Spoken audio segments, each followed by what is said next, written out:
You are standing at the edge of restricted airspace.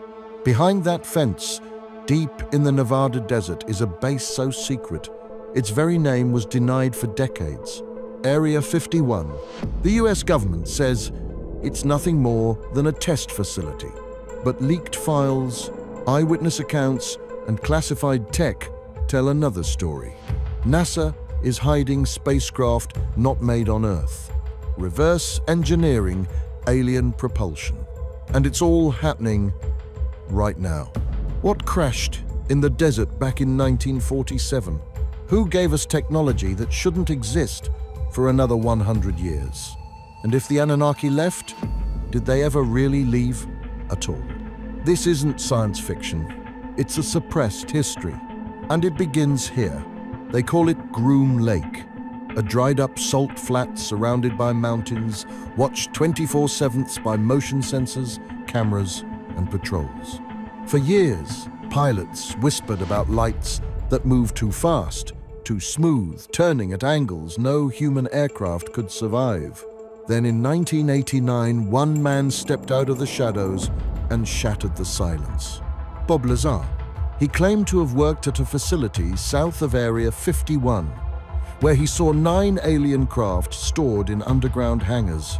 He talked about element 115, an isotope unknown to mainstream science at the time, that powered anti-gravity engines. The government said he was lying, but parts of his story, they've been quietly confirmed.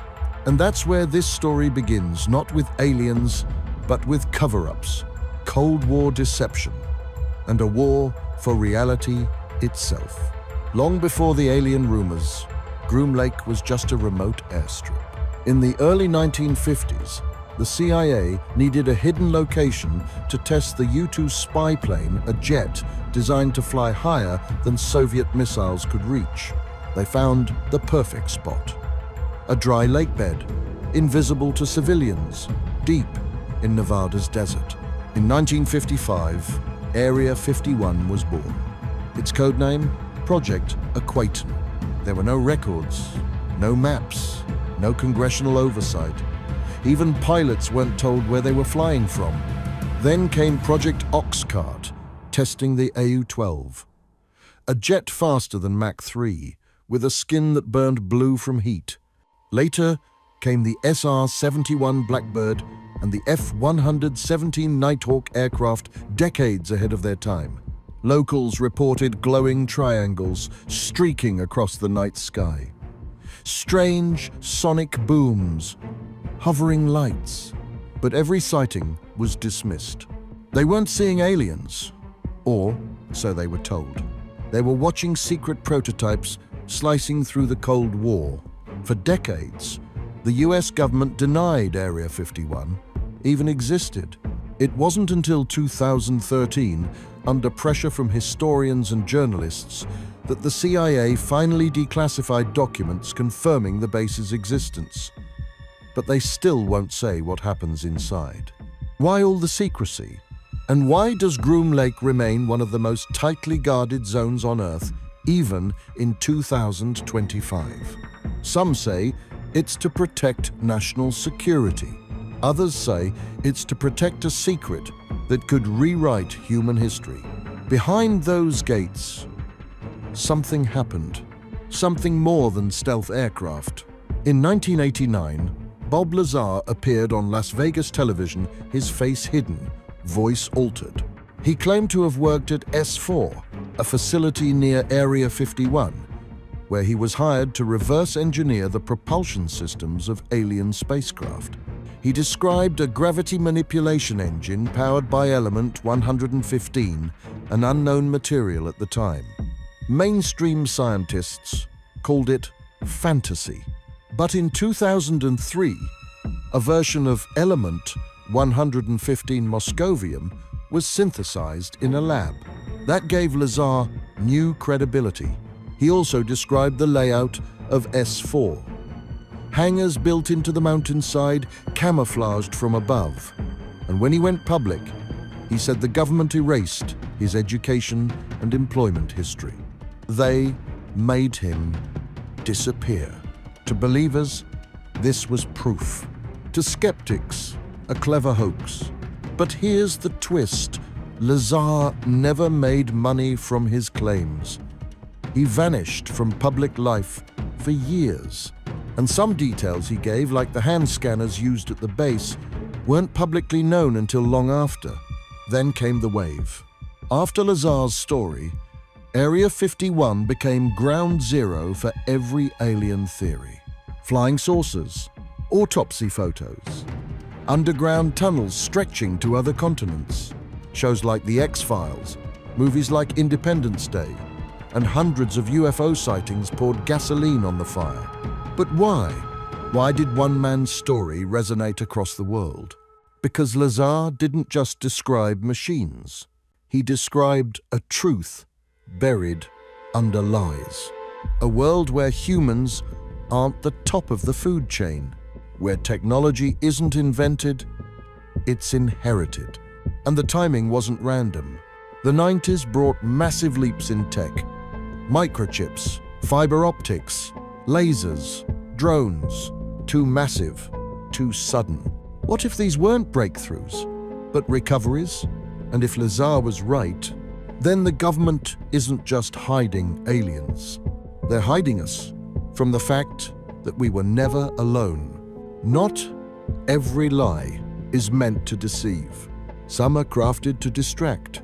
In the thick of the Cold War, the Pentagon had a problem. America was flying secret aircraft over enemy territory jets that couldn't be explained if spotted. So they created a cover story about flying saucers. Documents released in the 2000s reveal this tactic clearly. The CIA allowed UFO stories to circulate to mask classified programs like the U-2 and SR-71. It worked. The public obsessed over aliens, while stealth jets flew above their heads unnoticed. But it didn't stop in the 60s. In 2023, the Pentagon's All-Domain Anomaly Resolution Office, also called the ARO Office, released a stunning statement. Many UFO claims stemmed from misidentification, doctored footage, or planted disinformation. One ex-Intel agent admitted to faking alien briefings to test internal loyalty. Another described a warehouse where exotic tech was labeled extraterrestrial just to scare off civilian contractors. But here's the question. Why go to such lengths if there's nothing real to hide? If it's all just prototypes and paranoia, why the cover stories, the erased files, the threats? And more importantly, why keep it going into the 2020s? What are they protecting now? Some say the alien myth was just a cloak, a shadow puppet to hide the light of something far more dangerous. Energy weapons, electromagnetic pulse technology, or something even older, and not of this earth. What if the UFO lie isn't a lie at all, but a partial truth, weaponized? It started as a joke.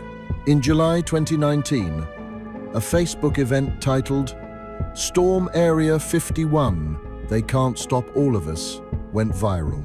Millions clicked "Going." Tens of thousands planned to show up.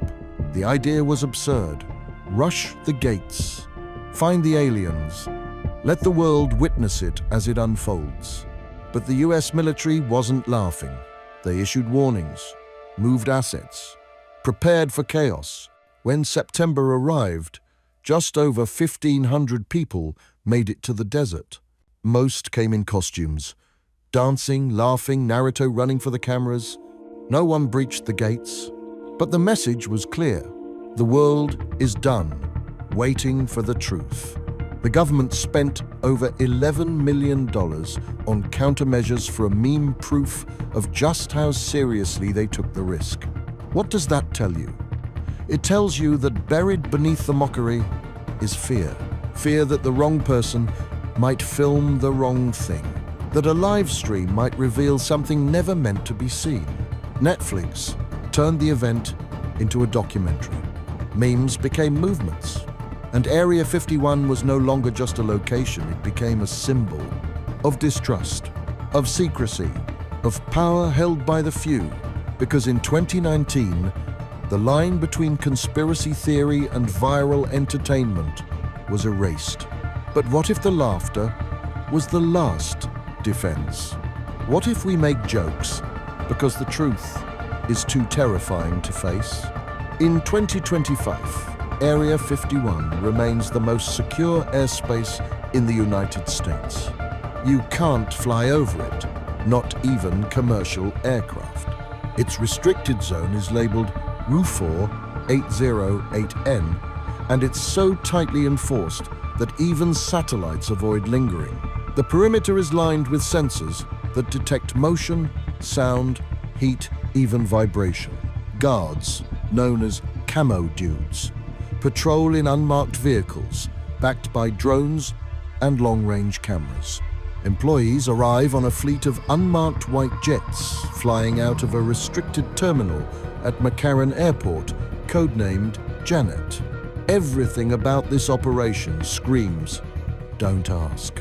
But ask this: if Area 51 is just a test facility, why does it require this level of security 60 years after the Cold War? Declassified reports confirm the testing of new UAVs, drone swarms, hypersonic weapons, and directed energy tech. But insiders whisper about more. Radiation zones buried underground, vaults storing materials that resist all modern analysis, structures not made of steel or glass, but a metal with a memory. And then there's the thing they won't explain. A section of the base, rumored to be a deep earth lab sealed off since the 80s. Only a handful of personnel ever went inside. Most never came out. Is this just another black budget bunker? Or is this where reverse engineering programs continue using materials recovered from somewhere else? The cover story may be aircraft, but the real story might be hiding beneath Area 51, and they've gone to extraordinary lengths to make sure you never see it. Why, in an age of science and satellites, do we still whisper about flying saucers and alien labs hidden beneath the Nevada sand? Maybe it's not just belief. Maybe it's instinct. Because deep down, we know something doesn't add up. How did our technology leap from vacuum tubes to quantum computing in a single generation? Why do ancient myths from Sumer to Mesoamerica speak of sky gods and star beings with impossible knowledge? And why does every attempt to uncover the truth get buried? Bob Lazar said he wanted to expose the lies. But what if exposing them isn't the point? What if the lie itself is the shield protecting us from a reality we're not ready for? A reality where human history isn't linear, but interrupted. Where civilizations rise and fall because of things not from this earth. Area 51 might be the doorway. A vault not just of alien machines, but of ideas so advanced, so dangerous, that releasing them could unravel everything. Our religions, our governments, our very definition of what it means to be human. That's why they hide it. Not just to control us, but to protect the illusion. Because the moment we accept the truth, that we are not alone, that we were engineered, that the Anunnaki may have never left, we stop being who we thought we were. So ask yourself, is Area 51 hiding aliens? Or is it hiding us from the alien in our own origin? And if the countdown has already begun, will we be ready when the vault finally opens? Subscribe before this vanishes. Why do legends of sky gods echo across time from the ziggurats of Sumer to the deserts of Nevada? Maybe we're not chasing aliens. Maybe we're chasing something deeper, something buried inside us. Because if Area 51 is just a base, why can't we look away? Why are we drawn to it?